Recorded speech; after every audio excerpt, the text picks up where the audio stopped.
Hello and welcome to June's Bookorama. I'm June Thomas. I can't believe I've made nearly a dozen videos for this channel.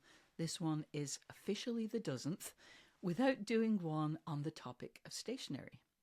And those of you who know me in real life may even be shocked to realize that. I think of myself as a person with a lot of interests and hobbies, but stationery is probably the most enduring enthusiasm of my life, possibly even more than reading. When it comes to stationery, I think one thing that is very important to realize is that stationery use is cyclical. I own a lot of stationery, even after a couple of moves, including a huge international move 2 years ago, where we shed a lot of possessions. I still have a ton of stuff. If there were a version of the Hunger Games where everyone was challenged to put their hands on a very specific notebook, pen, sticker, washi tape, or whatever, or face being hunted in the woods, I wouldn't even change into my sneakers because A, I have a lot of items, and B, since the most recent move, I reckon I could even put my hands on most of them without too much difficulty. But because I've been collecting and using stationery for decades, I have learned one very important lesson, which is that when you have more than a couple of notebooks and pens and all the other stuff we seek out and acquire, you can't use them all. And trying to do so is a guarantee of disappointment and frustration. It's easier said than done, but sometimes you have to put items, even items you love and really enjoy using, into a drawer or cupboard or wherever it is that you store them, at least for a while, because you're just not in a season of using that particular product. You'll surely come back to it, but it's just not for now. I personally am currently in a very minimalist cycle. For much of the last year, and certainly since we moved in July, I have been reaching for the same few pens and notebooks. And one thing that has surprised me about that, as someone who has been known to cough up quite a bit of cash for pens and notebooks that I'm craving, is that many of the items I've been reaching for are really very low cost. I'm not only in my minimalist moment, but also apparently in a basic or bare bones kind of cycle. Okay. Enough yakking, let me show you what I'm using these days, and to do that I'm going to go to my very first flat lay in this channel's history. It took me a minute to figure it out, but I finally did so let's take a look from above. Okay, so what am I using? Let's break it down into some basic categories. First, let's talk about note-taking. And here I should mention that I'm a writer. I guess I have pivoted away from journalism in the last couple of years, though I do still do some freelance writing and some podcast hosting for Slate, where I worked for 25 years. But for the last couple of years, I've been focusing on writing books. I obviously do most of my writing digitally, but making notes, just kind of figuring things out, I'd use these Leuchtturm 1917 B6 Plus soft cover notebooks. I like the dot grid format. I don't want to show you anything specific, but these are really catch-all books for me. I use them for working out ideas. They're for to-do lists. I use some goal setting in here, budget calculations. I feel like anything can go in these notebooks, and I stuff them to the gills. I've been using them since I moved back to the UK in 2022, and I am now on my 8th. I like seeing them all lined up on my bookshelf, even though I somehow forgot what size I was using and shifted to the A5-ish size for a couple of books, but I really like this size. For me, the Leuchtturm 1917 paper is good enough, which I think is why I find myself reaching for these books and actually using them. Yes, there is some ghosting. You can see through, that is to say. You can kind of see that there is writing on the other side. That does not bother me. It may bother you, in which case this would not be suitable, but I find it actually quite reassuring. I'm like being reminded that, hey, you're writing, you're making progress on whatever it is you're thinking about. I like the way the 1917 paper handles fountain pens, But in the last couple of years, the pen I have reached for over and over for this sort of generative writing has been the very basic Uni 1, almost always in black. Uh, I have some white bodies, I have some black bodies, I have a couple of the P version, one of which I usually keep in my pocket. I just love how dark these write. They are very reliable. I will say that when I'm drawing lines, which I do freehand if I'm just kind of making a grid or something, you can get some smudging. Oh, didn't that time, but you see there it did. Um, that doesn't bother me. This notebook is for very loose writing. What matters to me is the pen be reliable, that it put down a nice dark ink, and these really work for me. I keep these notebooks, I refer back to them, and while I'm working, I also typically keep a small spiral bound notebook to hand just for quick notes and scribbles. You know, this is what you write here, right? Like and subscribe. You know, if I just need to remember something, except I don't remember apparently how to spell subscribe. Wow. I have watched so many people miswrite when they were on camera. I didn't really understand how easy that was to do, but now I really do. Wow, that's interesting. Anyway, I realized at some point that I intuitively use this kind of notebook, this spiral bound small notebook, just for notes that I won't need to refer back to. I use them for questions I need to resolve quickly, and then I move on. Of course, if there was something in a book like this that I needed to archive, I could just stick the page in my Leuchtturm 1917 notebook.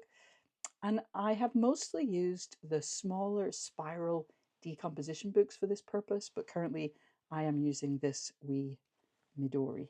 Uh, it actually has two kinds of paper. It has kind of a list keeping paper and also this nice cream plain paper, unlined paper. So I have that. I also always have a field notes book in my back pocket. I use these for what I guess you could call fleeting notes. It's the book that's always with me, though I do keep them, mostly because I just like to gaze upon my collection. I used to have hundreds of field notes.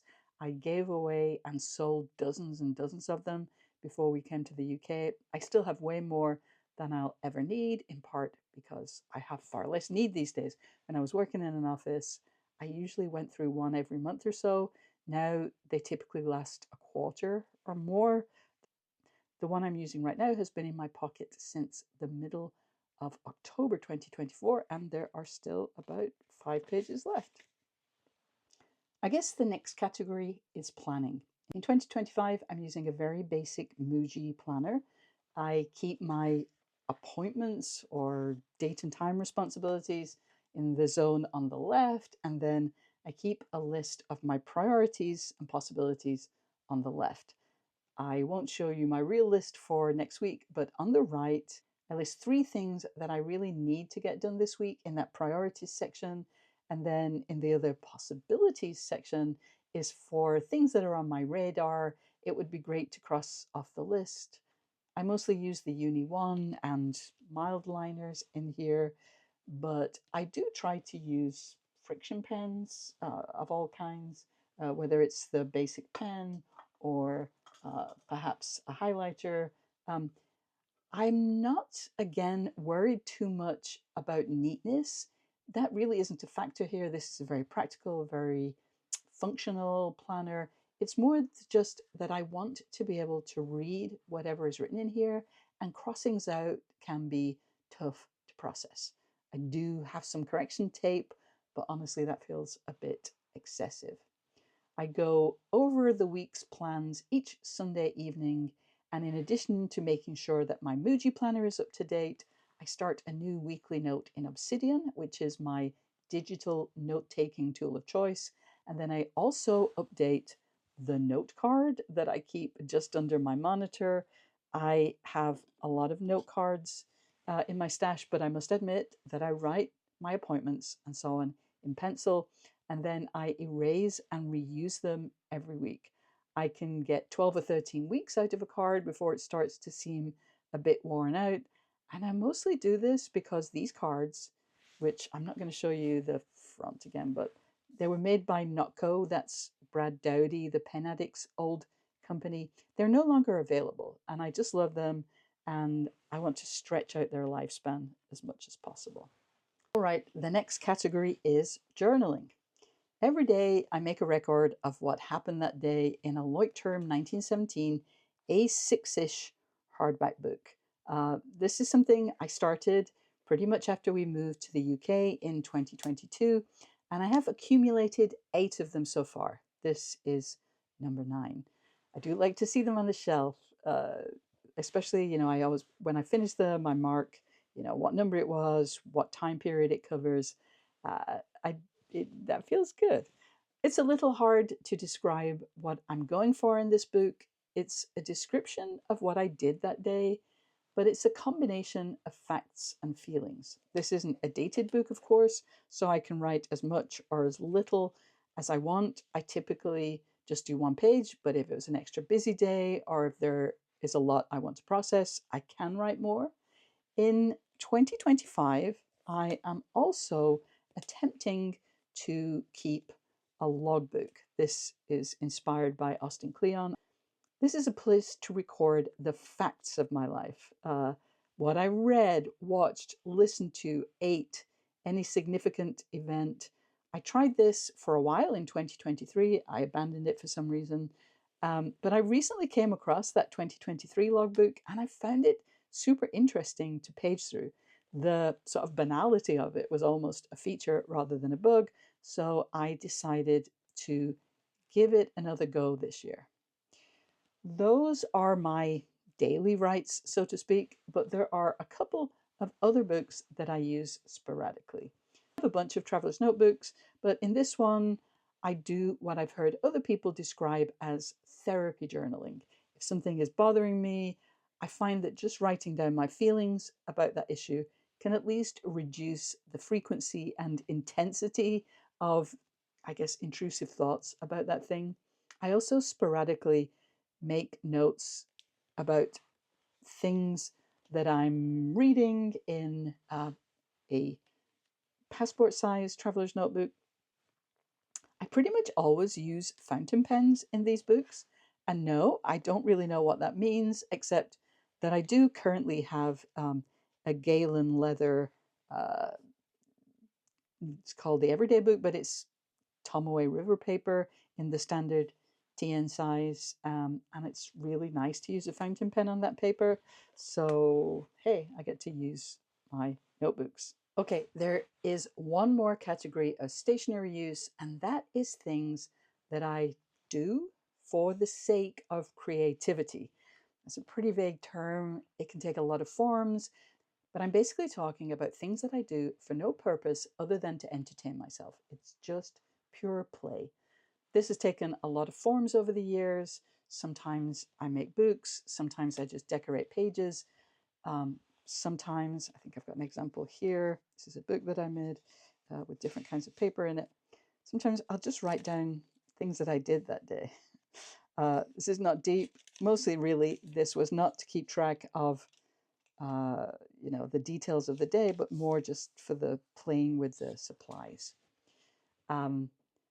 I haven't really found a routine for this since we moved last July, and I do find that this kind of play is routine based because it tends to require having tools and the items that you're going to be working with close at hand.